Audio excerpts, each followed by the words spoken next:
y las manifestaciones no cesan, y lo que reclaman del Congreso y del Ejecutivo es abril para elecciones generales, es inviable, no lo van a aceptar, no lo quieren aceptar, y están presionando para que estas se produzcan este año. ¿Posible o no? Lo cierto es que el panorama es incierto y es sumamente preocupante, sobre todo porque se siguen perdiendo vidas, pero la perspectiva del país es muy preocupante y pudiéramos alcanzar esta etiqueta acuñada por investigadores de universidades internacionales muy prestigiosas de Estado fallido.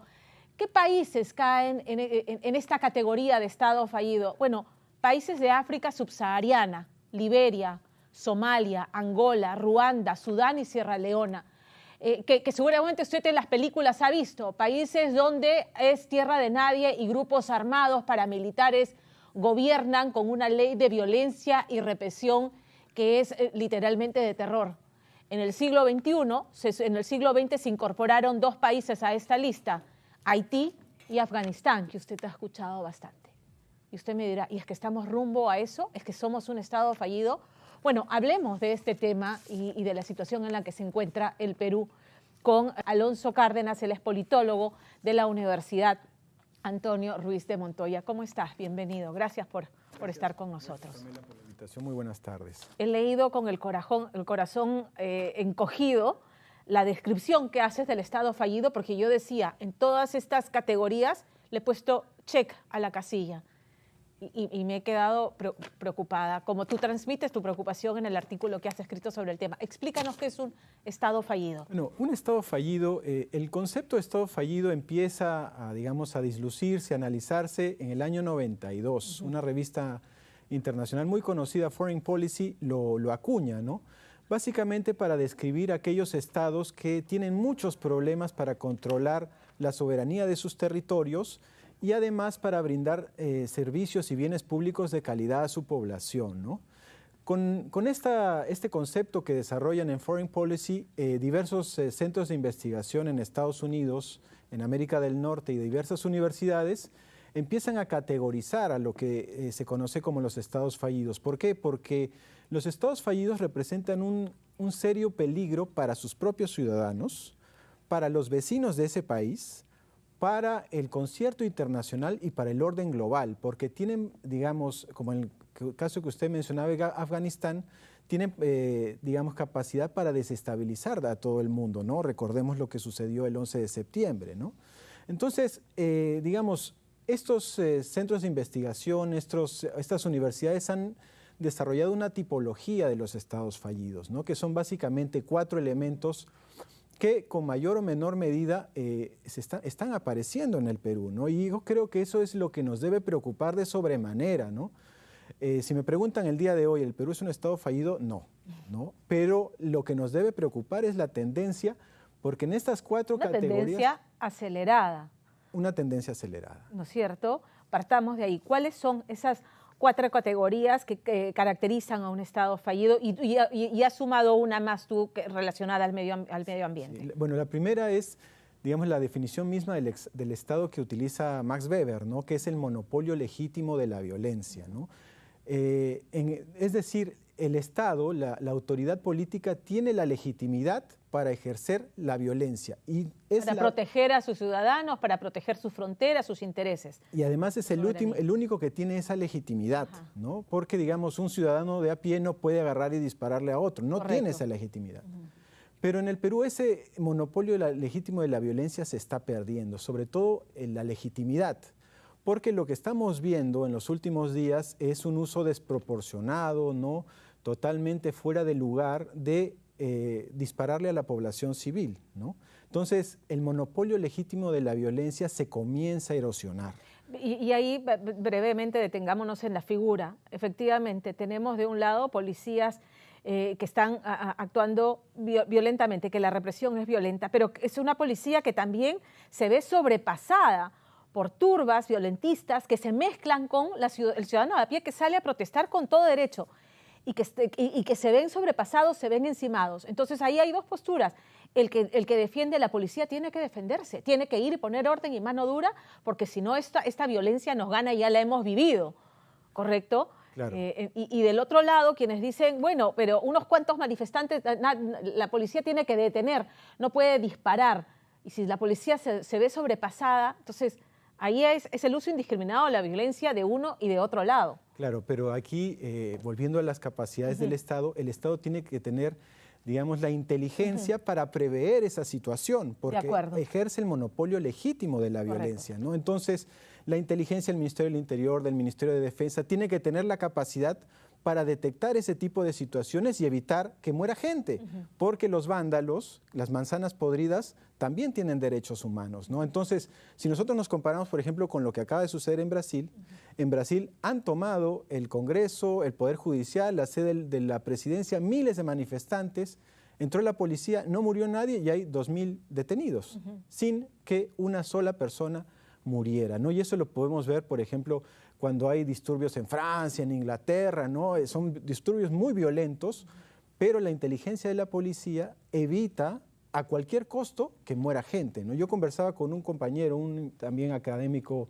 argentino, y nos decía que en el periodo de Néstor y de Cristina Kirchner, de Alberto Fernández y de Mauricio Macri, en los disturbios tampoco había muerto ni una persona, ni una sola persona en más de 20 años de gobierno. Eso es para nosotros una cosa, pues, totalmente imposible de imaginar, ¿no? Entonces, este concepto del monopolio legítimo de la violencia, que es la base misma del Estado, en el Perú se está erosionando de una manera acelerada, ¿no? Porque pues lo que estamos viendo es lamentable, ¿no? Dolorosísimo, vergonzoso, ¿no?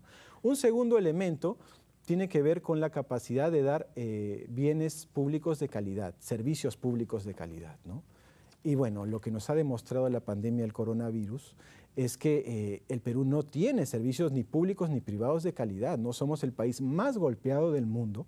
Salud, educación, transporte, seguridad, acceso a la justicia, ¿no? Hablando del señor Freddy Díaz. Entonces, nuestros servicios públicos y también privados son de los peores de América Latina, ¿no? Y eso la pandemia lo ha dejado, creo que de una manera muy clara, ¿no?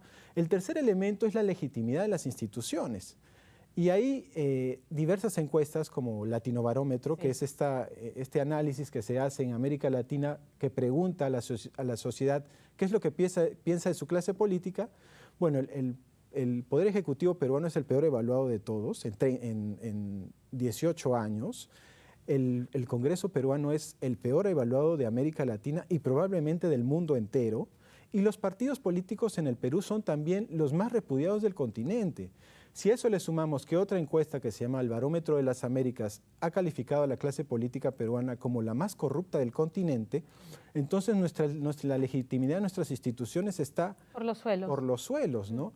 Y hay un quinto elemento, un cuarto elemento que tiene que ver con el medio ambiente, ¿no? Yo cito en mi... Antes del medio ambiente, la emergencia, el surgimiento de organizaciones armadas. Eso me preocupa porque hemos tenido surgimiento de grupos terroristas en los 80s y hoy que están nuevamente terroristas y terruquear está tan, digamos, con tanta ligereza se hace que es importante mencionar este punto antes. O sea, la emergencia de organizaciones armadas necesariamente vinculadas al terrorismo o de actividades ilícitas como la minería informal que también se ha mencionado.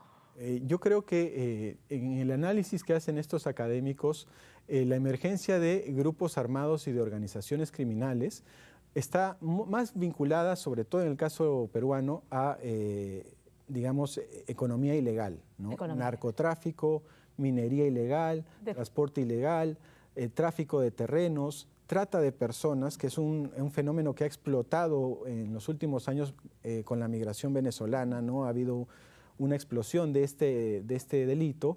Entonces, ante la debilidad del Estado, surgen cada vez más este tipo de organizaciones al margen de la ley, ¿no? Entonces tenemos una minería ilegal prácticamente en todo el territorio, transporte ilegal, el tráfico de terrenos está explotando, ¿no? Ni qué decir de la inseguridad ciudadana.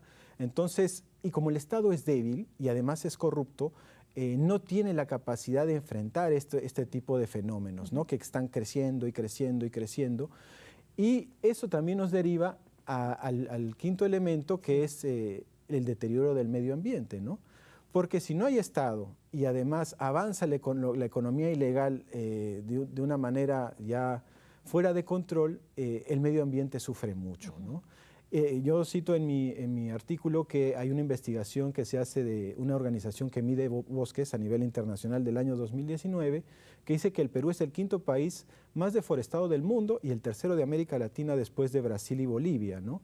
Y hay otra investigación que hace IQ Air, que es un centro de investigación en Suiza que mide calidad del aire, que dice que la calidad del aire en el Perú es 7 veces peor que el máximo que señala la Organización Mundial de la Salud y que tenemos la peor calidad del aire de América Latina.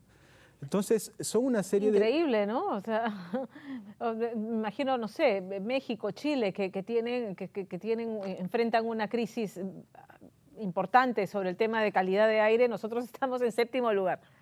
Increíble. No, nosotros estamos en primer lugar. En primer lugar, perdón. 7 veces peor calidad del aire que lo... Por encima de Chile y de México. De lo que recomienda la Organización Mundial de la Salud. Ok. Muy bien, entonces, en todas las casillas hemos hecho check, como decía. Y sin embargo, aún no estamos para caer en la casilla de estado fallido. Estamos en lo que en la academia se denomina estado en proceso de debilitamiento o failing state. Okay. O sea, no es un fail state, sino failing state. Es un proceso. Claro. Y este es un proceso que la pandemia, creo yo, que ha acelerado muchísimo, ¿no? Digamos, las capacidades del Estado, el avance de la economía ilegal, la destrucción del medio ambiente, porque no solamente serán los bosques y el aire, también es la contaminación de los ríos, la depredación de los mares, digamos, y en un contexto de cambio climático, pues es un crimen, ¿no? Cortar un árbol, y en el Perú estamos deforestando de una manera acelerada, ¿no? Entonces, esa combinación de implosión del Estado, avance de la economía ilegal y destrucción del medio ambiente, si no revertimos esta situación, yo calculo que pues, en unas 2 décadas el Perú podría ser ya catalogado como un Estado fallido, ¿no?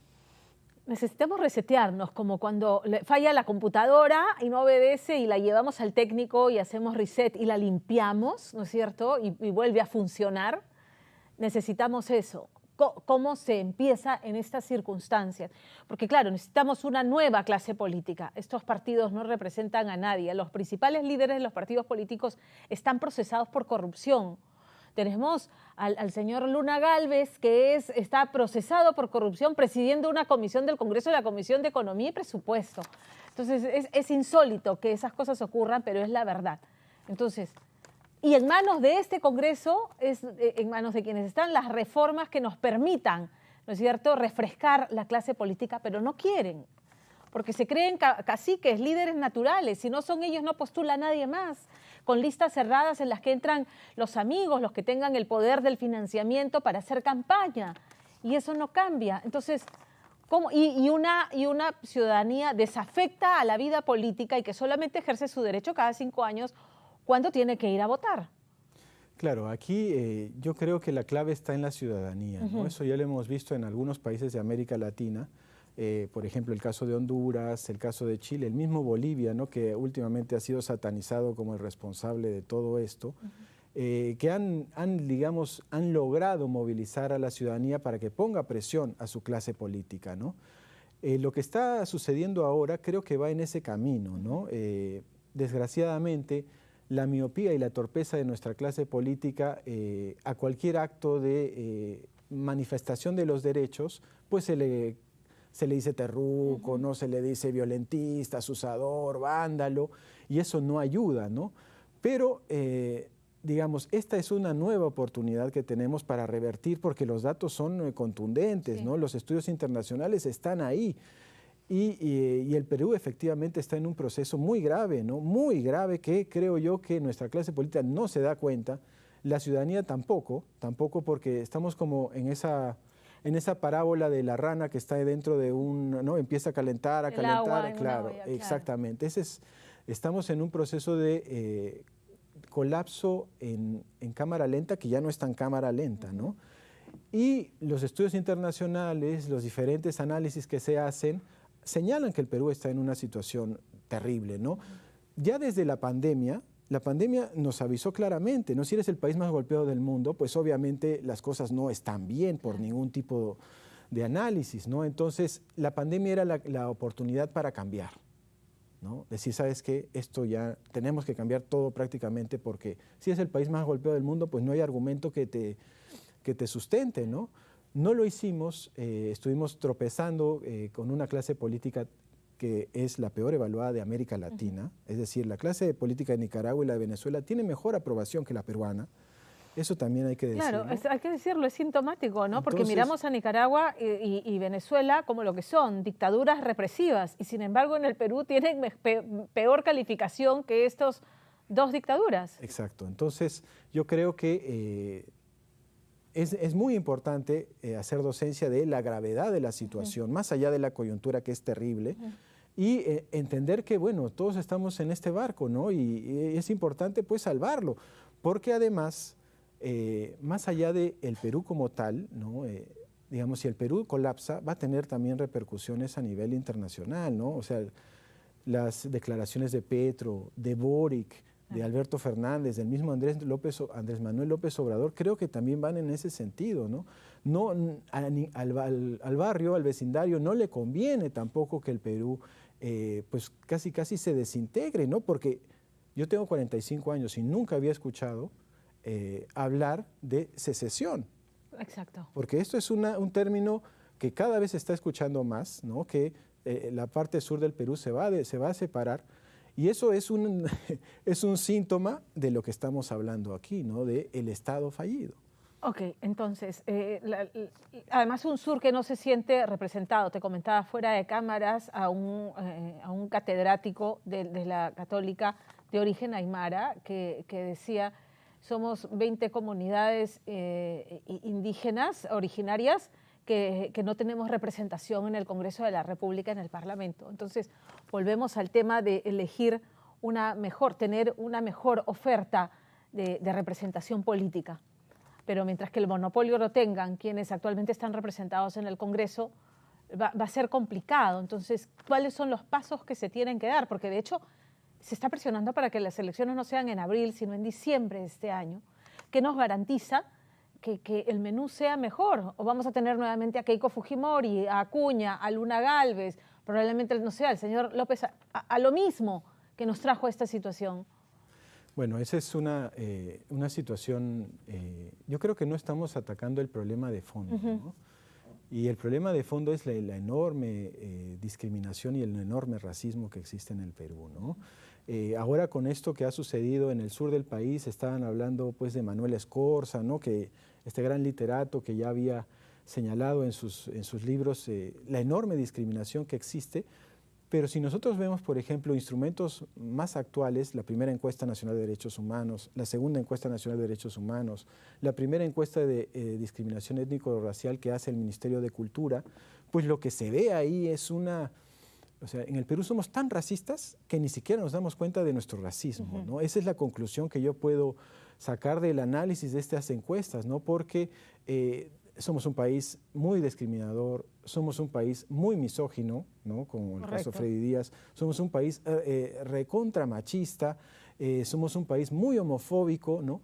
Y esas son las características de un país, pues, recontra subdesarrollado, ¿no? Mientras no podamos hacer, digamos, construir civismo, ¿no? Construir ciudadanía que ataque nuestro machismo, que ataque nuestra homofobia, que ataque nuestro racismo, no vamos a poder claro, porque entendernos. todo eso no nos permite mirar al otro como a un igual, sino partimos de todos esos prejuicios y ya descalificamos al otro. Y ahí empezamos a tener problemas. Ok, pero la situación es de emergencia y necesita empezar a buscar salidas, a construir esa salida. ¿Por dónde? Bueno, yo creo que en política son muy importantes los gestos, ¿no? El Perú no vive un conflicto social, el Perú vive un levantamiento popular, ¿no? Y en el levantamiento popular, los que se levantan no reconocen la autoridad del gobierno, ¿no? Eso está claro, lo ha dicho lo han dicho los gobernadores, lo han dicho... exigen la renuncia de Dina Boluarte. Así es. Entonces, pero también exigen el cierre del Congreso.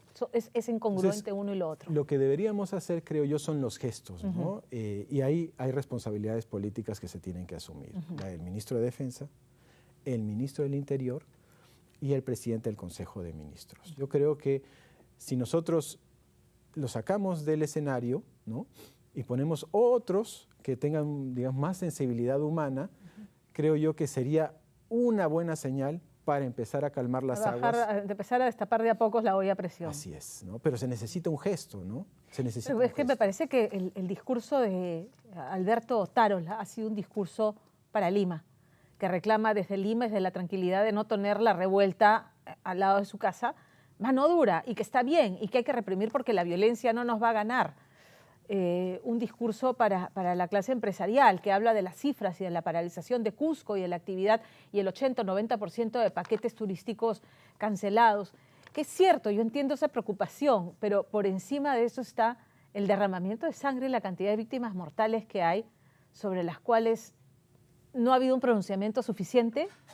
No, y además, si usted revisa la prensa internacional, se va a dar cuenta que la narrativa del gobierno está totalmente perdida, ¿no? Yo leía, por ejemplo, el editorial del New York Times, nada más y nada menos, y hablaba de un heladero que lo habían matado, de una chica de 17 años que le habían disparado cuando iba a ver a los perritos que ella cuidaba, cuando un médico, ¿no?, que estaba atendiendo a la población le meten 2 balazos. Entonces, esa es la narrativa que se está manejando afuera del país, donde no hay ninguna explicación para eso, porque ¿acaso esa chica de 17 años era terrorista, asusadora? O al chico que dejaron paralítico en Ayacucho, que tenía 14 años, también era, digamos, un narcotraficante. Entonces, ante ese drama humano, no hay una explicación del gobierno, ni siquiera un gesto, ¿no? Ya al señor Angulo lo sacaron porque, bueno, era un fantasma, ¿no? Pero no se menciona en los discursos del señor Otárola y de sus ministros, ¿no?, el drama humano de menores de edad, de médicos, ¿no?, de trabajadores que han sido asesinados en la calle sin ningún tipo de justificación, ¿no? El tema Alonso, da para una conversación mucho más larga que los tiempos en la televisión no nos permite, pero creo que has hoy día encendido las alarmas y tenemos que estar comprometidos en que la discusión sobre qué hacer continúe, pero coincide con todas las personas con las que converso a esta hora de la tarde. Tienen que haber gestos, ¿no?, empatía y unos primeros gestos para que la declaratoria de tregua sea eficiente y empezar a partir de ahí una salida, que no es fácil. Te agradezco por estar esta tarde conmigo. Gracias por la invitación.